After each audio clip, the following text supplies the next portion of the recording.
Hello, and welcome back to SJL Art 101, Episode 4. And today's theme is foster creativity, or how to foster creativity. And I have, for the first time on my podcast, a guest by the name of Kyana Alvarez, who is a former student of mine. And Kyana, you could tell us of what you're studying right now and how we got to know each other, and then we'll get started on talking about creativity. So I had Mr. Al as my art teacher for 4 years in high school, every single year. That was a first for him, along with another student. So that was cool, and I think you told us that in grade 9, and I made it a goal to have you every single year. That's right. I do remember that. So that was my goal in high school.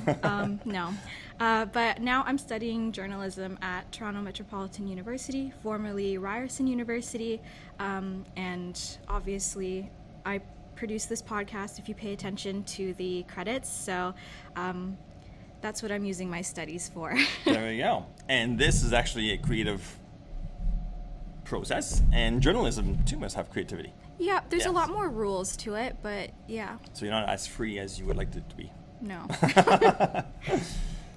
So let's get started. How would you define creativity? What's your definition? I think I would define creativity as something unique to everyone, and how they would create something, or how they would, their process of thinking to develop something, I suppose. Yes, everybody has their own way of being creative.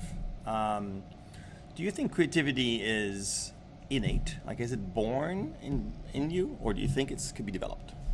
I think it's like a muscle, so I think everyone has We all have muscles. Yeah, I should hope so. Of all kinds. Unless you're a skeleton, or it's almost Halloween, so Yes, it is. That's right. that helps. But I think everyone has it, but I think you need to foster it and let it grow, or practice it a lot to kind of have it for adulthood or life. Or I agree. Yes. And I would guess too that I guess if people don't practice it, they would lose creativity. yeah. You're right. So I think you're right. I think you could, some parts of your career or your life, you're more creative than other parts. Yeah. Do you consider yourself a creative person? I think so. I think it's definitely gone a bit down since leaving art class. Because you were not practicing your muscle. No. I will say journalism does not allow a lot of that. But yeah, I think I am. I try and do stuff on the outside of schoolwork to help foster creativity and just to be creative, like this podcast. But yeah, it's harder because you have to kind of take it at your own pace, and so if you're not self-disciplined, then you won't be using these muscles as much. So yeah, I say I'm trying to be more creative. Good. And if you've seen episode 3, you'll have seen some extra creativity in the post-production of the episode. Yeah, So like there you go. Mr. Bean. Yes. You may have heard this. I think I talked about this in media arts way back in the day. Thinking outside the box. Do you remember that? Yes. From me or from another teacher? What do you understand by that saying? Because very often when we talk about creativity, we talk about there's a box and we've got to think outside of it. So what's your understanding of it? I think there are conventional ways to think about something, perhaps not in the most creative way. Kind of like like this is how to do it. But I'd say creativity is kind of finding other pathways to get to the same end goal, or even finding another end goal that isn't as conventional. And that may mean taking extra steps or different steps, but it's different than what everyone else is doing, I suppose. That's exactly what I get it from it too. You don't want to be sticking inside the norms. Yeah. You want to, if you ask people to draw a symbol that represents love, 95% of the class is going to a heart shape. But what else? I would draw a chocolate bar. Like, I love chocolate. Yeah. What would you draw as a symbol for love, if for creativity? Creativity? Yes. Maybe a brain.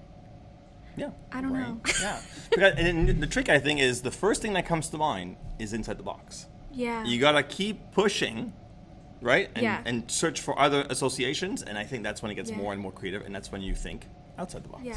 So, I think in like a culture or a society that's so focused on efficiency and Mm-hmm. capitalism, the inside the box way of thinking is prioritized and even expected. Right. So going Right. outside the box means more time, which means more money, or good you know. interesting perspective. Very interesting perspective. I can't stop thinking about like Lady Gaga, for example, in terms of a creative Yeah. person. Like, she that meat dress. that meat dress. That's what I Yeah. remember. The meat dress. Yeah. Yeah, like totally outside the box. Yeah. You know, and that has really stirred up controversy, and also the media got a hook on that, and journalism got it was all over the news. So, how do you handle creative blocks? You're given an assignment or a project to work on, and you just can't get it out. You can't think of a creative idea. What do you do? I suppose it depends. If it's more journalistic, there's kind of a structure, and you just kind of have to keep pushing. Like if you're writing something, they just say keep writing, it'll be bad, then you can go back and fix it. Okay. But if it's something like creative writing, I suppose, I don't know, maybe take a break, because Yes. Yes. don't procrastinate because there's deadlines. But I think just to look for inspiration in other places, or just kind of not put as much pressure on yourself, because when you're like, oh, there's a deadline, I have to reach, I have to get this done, that puts way more stress on you. Yes. So Yes. yeah, I think maybe even doing something else creative, like if you're writing something, then drawing something, Yep. and that might help. Or Yeah, having pressure to think of a creative idea is tough. Yeah. It's always, I try to find a creative idea way before the deadline, and Yeah. then at least I have the idea that's creative, and then I could just yeah, work find with ways it. to get there. Yeah. Yeah. But I also strongly believe in the slogan "sleep on it," because sometimes your conscious goes to rest, your subconscious, off you go and you dream and have nightmares and so on. But sometimes the next Yeah. morning, like, Yeah. idea. So, and sometimes you'll see a different way, a perspective on your problem that you're trying to solve, or so. Yeah, Yeah. I think, or a walk, or just maybe a new environment. Sometimes changing environments helps. Or maybe you're just having a bad day. Yeah, that happens to everybody. That happens to everyone.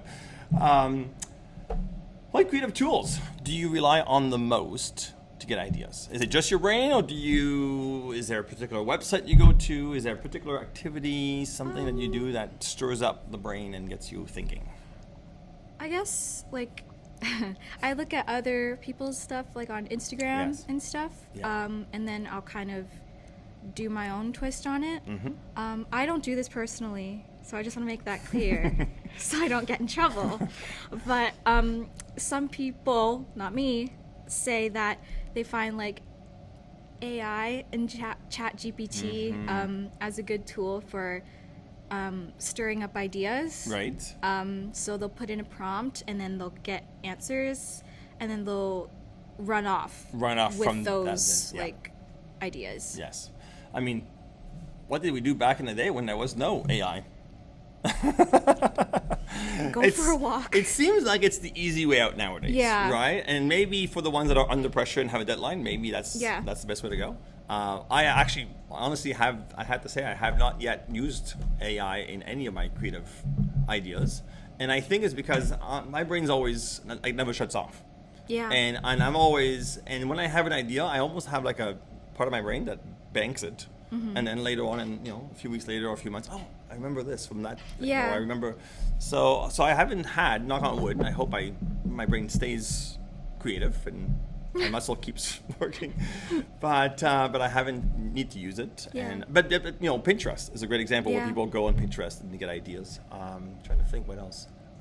What I like to do, my tool is to think, or not to think, to look at things that people normally won't look at.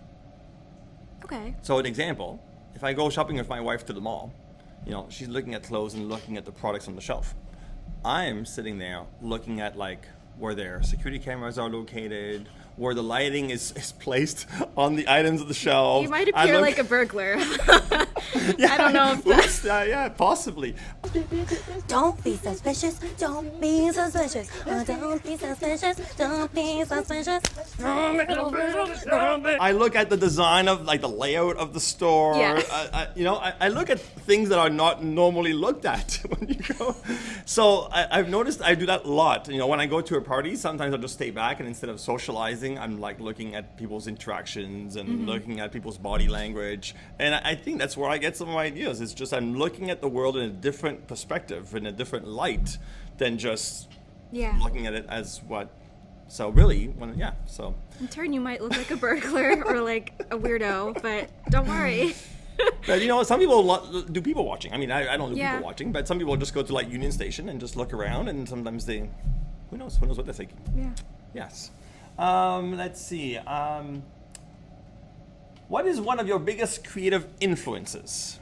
A celebrity, a family member, I don't know, someone that kind of, or a thing? It doesn't have to be a person, it could be a thing.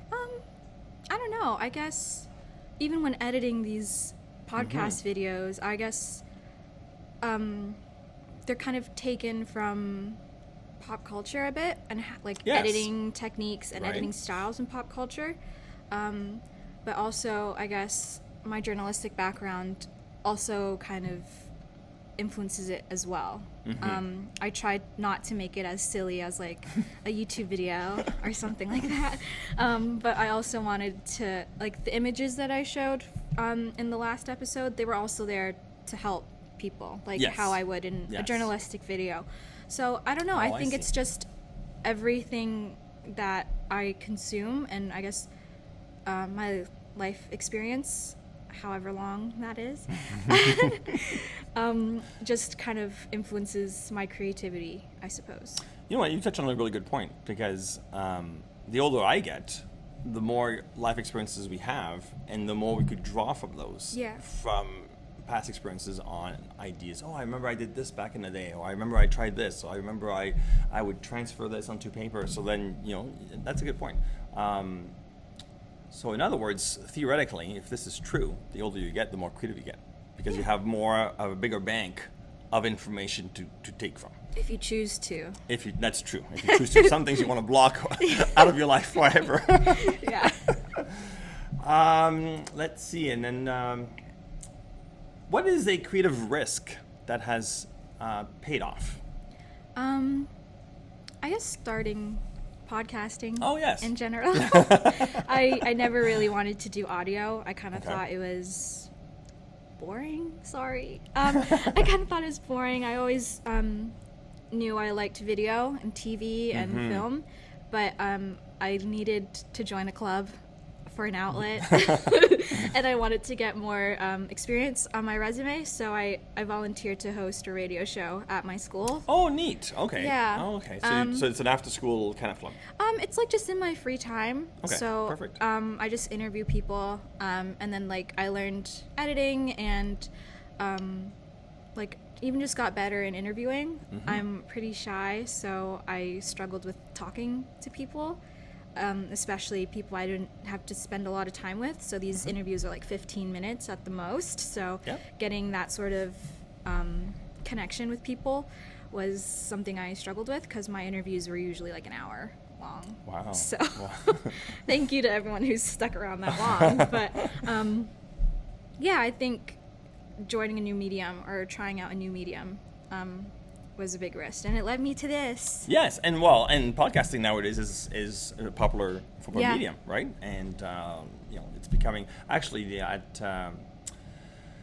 today's information session, they were talking about finding differentiated ways of teaching students, and always, instead of always lecturing or instead of always going through a photocopy, podcasting might be the new one of the new mediums on how to reach out and engage students in listening to some of the materials. So it's good that you're doing a variety of things, because it's also opening up your journalism window, right? I hope so. To finish off, I'm trying to think anything else you would like to add about creativity. Anything I haven't touched on? Be creative. Stay creative. Stay creative. Yes, if you are creative already, stay creative. And if you're not, there are solutions for you. Don't give up. I'll finish off by saying that sometimes I ask the question in class. I don't know if you remember. I ask at the beginning of a course, how many of you here are creative? And you have a few hands that go up. Do you remember that question? I think so. I remember a lot of questions. And then I always ask who's not creative or who doesn't think they are, because sometimes teenagers don't think they are, but they are. And it is amazing to see how many people don't think they are, but then when they start developing skills and learning things, they all of a sudden come up with ideas. Has it ever come to you where you had too many ideas and you're like, oh my God, like you had an assignment, you had a project, and you're just like, I could do this and this and this and this, and then you get all excited. And Yeah. Has it ever happened? It happens to me all the time, where I have like 7, 8 ideas, and my wife often tells me like, okay, calm down, relax, Drink some water. Yes, yeah, take a break or take a breath. So I like those moments, because I think those are the we're talking about before the podcast, the transcending stage, and I think this is where you get to that plateau where you're like everything's there and you see it all in your mind, and you have a vision, of what could come from this. So I like those moments, but that's one of my goals in my courses, is I try to get people to be more creative, and hopefully in the 4 years I had you as a student, hopefully you got more creative. Yeah. So thank you very much for listening, and thank you, Kyana, for being with me today for episode 4. Thank you for having me. You're welcome, and stay tuned for episode 5 coming up in the future. Thank you. Ciao. Stay creative.